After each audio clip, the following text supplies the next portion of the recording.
Windows operating system 10 অথবা 11 এ কিভাবে আমরা থিম সেট করব এবং স্ক্রিন সেভার কিভাবে আমরা আমাদের ডিসপ্লেতে শো করাবো সেটা আজকে আমরা একটু দেখব। প্রথমে কম্পিউটারের ডেস্কটপের যে কোনো খালি জায়গায় মাউসের রাইট বাটন ক্লিক দিব, পার্সোনালাইজে ক্লিক দেওয়ার পর আমরা এই যে থিম দেখা যাচ্ছে শুরুতেই, থিমে এসে এখানে চুজ ইউর পিকচার, এখান থেকে বেশ কিছু তোমার বিভিন্ন ছবি আছে, এখান থেকে থিম সেট করা যাবে চাইলে। আমি যদি এখানে এটা দিই, এই ছবিটা দিই, তাহলে এই ছবিটা এখানে আসবে, অথবা এখান থেকে থিমগুলো পছন্দ না হলে ব্রাউজে যাব, ব্রাউজে গিয়ে আমরা এখান থেকে ব্রাউজ চয়েস করে নেব। আমাদের ফোল্ডারে, কম্পিউটারের পার্সোনাল ফোল্ডারে আমাদের বেশ কিছু ছবি আছে বা ফুলের ছবি আছে, এখান থেকে আমরা লোকাল এইচডিতে গিয়ে বিভিন্ন ফুলের ছবি বা যে কোনো দিতে পারবো। এখানে এই জায়গায় যে কোনো একটা ফুলের ছবি, অথবা আমি যদি চাই এই ছবিটা দিব, দিয়ে আমি চুজ পিকচার, তাহলে এই ছবিটা এখানে চলে আসবে। আসার পর আমি যদি এখন জাস্ট এটা দিলেই হয়ে যাবে। আমি একটু মিনিমাইজ করে দেখাই, এই যে আমাদের এখানে থিম চেঞ্জ হয়ে গেছে, অর্থাৎ এটা। আবার এই যদি ছবিটাকে যদি এই চুজ ফিটে গিয়ে যদি আমি স্টেজ দিই, তাহলে অনেক বড় করে দেখাবে, এই যে অনেক বড় করে দেখাবে। অথবা আমি যদি এখানে আসি, যদি কি করি, স্টেজ না দিয়ে যদি সেন্টার দিই, তাহলে আমাদের ছবিটা সেন্টারে দেখাবে। অথবা আমি যদি টাইটেল সেট করি, তাহলে টাইটেল মানে বেশ কয়েকটা করে দেখাবে। টাইটেল মানে মানে ২-৩টা করে ছবি মানে স্ক্রিনের মধ্যে এটা শো করবে, ২-৩টা করে শো করবে। তো যাই হোক, আমি স্টেজ বা ফিট বা যে ফিট দিলে এটা ফিট আকারে থাকবে। তো যেকোনো একটা এখান থেকে দেওয়া যায়, ঠিক আছে? আচ্ছা, তো আমি যদি এইভাবে থিম চেঞ্জ করা যাবে, থিমটা সেট করা যাবে। আর যদি বলি যে আমি স্ক্রিন সেভার সেট করব, সেক্ষেত্রে স্ক্রিন সেভার সেট করার জন্য আমাকে লক স্ক্রিনে যেতে হবে। এখানে পাশে লক স্ক্রিনে গিয়ে একটু নিচের দিকে যখন স্ক্রল করে নিচে নিয়ে যাব, এখানে স্ক্রিন সেভার সেটিংস আছে। স্ক্রিন সেভার সেটিংসে গিয়ে আমরা এখান থেকে দেখব, আমার এখানে স্ক্রিন সেভার এখানে নান আছে, মানে কোনো স্ক্রিন সেভার নাই। এখন যদি আমরা 3D টেক্সট দিই, তাহলে আমার এখানে 3D টেক্সট আসবে, লেখা আসবে। অথবা আমি যদি ব্ল্যাঙ্ক দিই, ব্ল্যাঙ্ক আসবে। বাবল দিলে এরকম বাবল সিস্টেম আসবে, এই যে বাবলগুলো আসবে। অথবা আমি যদি এখানে ফটোস দিই, তাহলে আমার ছবিগুলো আমি যখন কোনো কম্পিউটার কাজ না করে বসে থাকবো এবং টাইম সেট করে দিব, ওয়েট 1 মিনিট, 1 মিনিট পর আমার ওই নির্দিষ্ট ফোল্ডার ছবিগুলো আসতে থাকবে।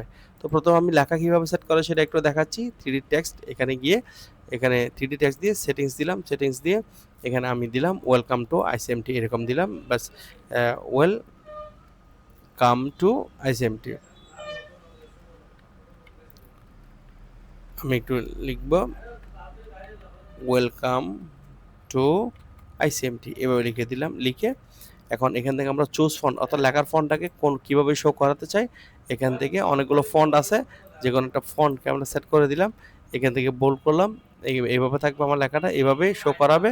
এবং ওকে দিব, ওকে দেওয়ার পর এখান থেকে আমরা সাইজটা বড় ছোটো করব, আমি বড় করে দিলাম।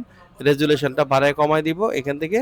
তারপর এখানে রোটেশন স্পিড, মানে এটা যখন অর্থাৎ এই স্ক্রিন সেভার দিবে, এটা স্পিডটা ফাস্ট থাকবে নাকি মিডিয়াম থাকবে, সেটা আমি এখানে করে দিলাম। এবার এটা দিয়ে বাড়িয়ে কমিয়ে দিলাম। এবং রোটেশন টাইপ আমাদের কীরকম হবে, আমি যদি নানে রাখি, তাহলে দেখবো এখানে নান মানে এরকম করবে, এখন যেভাবে দেখা যাচ্ছে ঠিক এরকম করবে, এরকম।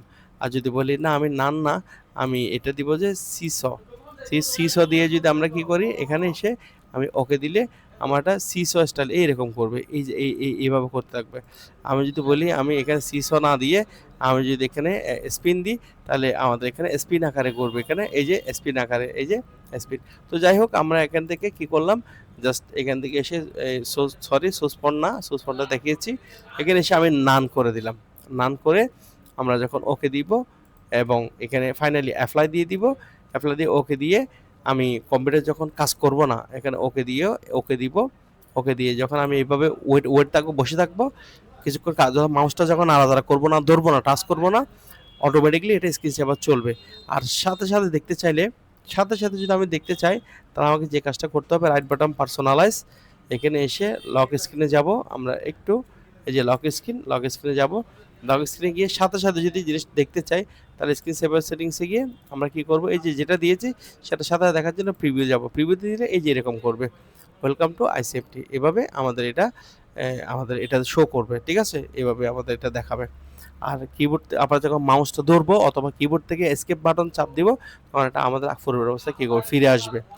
তা আমি এটা 3D টেক্সট, আর যদি 3D টেক্সট না দেয়, যদি আমি যদি কোনো ছবি সেট করতে চাই তাহলে ফটোস দিব, সেটিংসে যাব, সেটিংসে গিয়ে এখান থেকে ব্রাউজ করব, ব্রাউজ, এখান থেকে এসে ব্রাউজ করে আমরা কোন ফোল্ডারে আমরা আমাদের ছবিগুলো শো করছি, লোকাল ডিস্ক দিতে গেলাম, গিয়ে এখানে লাভলি ফোল্ডারটা সেট করে ওকে দিলাম।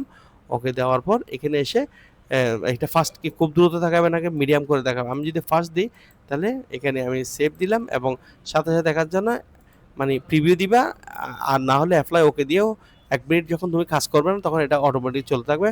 আর যদি সাথে সাথে দেখতে চাও, দেখো এভাবে তুমি যখন কাজ করবে না তখন এই তোমার সিলেক্টকৃত ফোল্ডার থেকে ছবিটা একটার পর একটা এভাবে কী করতে থাকবে, স্ক্রিন সেভারে শো করতে থাকবে। তাহলে এভাবে আমরা আমাদের কম্পিউটারে মানে এটা আরও বেশি অ্যাট্রাক্টিভ করতে পারি এবং এটা সুন্দর করে দেখাইতে পারি, ঠিক আছে। আর কিবোর্ড থেকে এস্কেপ চাপ দিলে এটা আমাদের হয়ে যাবে, ঠিক আছে। তো আজকে এটাই ছিল আমাদের কীভাবে থিম সেট করতে হয় এবং কীভাবে আমাদের স্ক্রিন সেভার দিতে হয় সেটাই।